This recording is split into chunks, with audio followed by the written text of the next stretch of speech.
Leclerc, c'est d'abord une agence de style où effectivement on travaille à la fois sur de la prospective, donc on est très très proche de tout ce qui touche au marché, de tout ce qui nous entoure. On est vraiment des têtes chercheuses.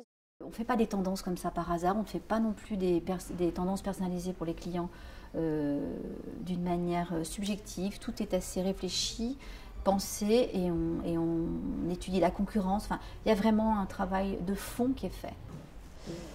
Donc on travaille beaucoup avec l'image. C'est vrai que les stylistes travaillent énormément à partir de piges, à partir de presse, à partir de magazines. Et c'est vrai que l'image, c'est notre point d'appui, notre point de départ aussi bien pour les produits que pour les gammes de couleurs. On regarde ce qui se passe autour de nous, on regarde le marché, on observe le marché aussi bien sur la France qu'à l'international. C'est important aussi pour nos secteurs de bien prendre en compte tout ce qui se passe aussi à l'étranger. Donc on voyage beaucoup, donc on va au Japon, on va aux États-Unis, on va dans des salons comme le salon de Milan, salon de design à Milan.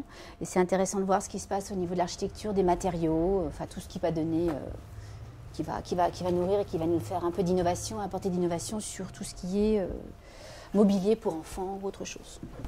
Quand on travaille sur un cahier de tendance, donc je vais mettre un exemple.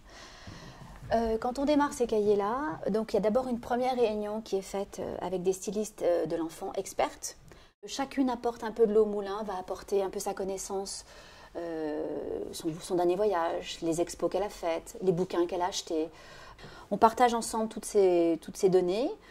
On va acheter des couleurs à l'extérieur, donc ça va être un shopping prix au puce, ça va être des morceaux de fil achetés dans une mercerie, ça va être un t-shirt acheté chez un créateur.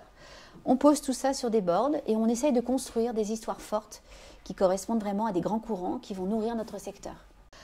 Concernant le marché de l'enfant, c'est vrai que nous on se rend compte que globalement on trouve qu'on a très longtemps surfé sur l'univers du vintage, c'est-à-dire qu'on a pioché, on a puisé, on a vraiment creusé toutes ces données justement du rétro, entre guillemets. Et on veut vraiment passer à autre chose. C'est-à-dire qu'aujourd'hui, on sent que tout le monde, toutes les marques, tout le monde essaye de faire un peu la même chose.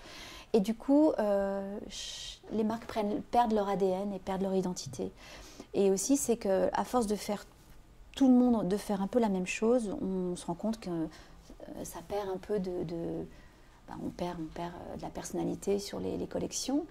Et nous, on se rend compte qu'il faut revenir justement à un travail beaucoup plus sur le design du vêtement, c'est-à-dire qu'il faut revenir à du dessin, du croquis, revenir sur vraiment l'essence même et le sens même du vêtement, la fonctionnalité, le confort, la modernité, l'innovation. Et ça, sur le marché de l'enfant, pour nous, c'est très important. Donc c'est ce que nous, on préconise et qu'on défend pour les saisons à venir. Voilà.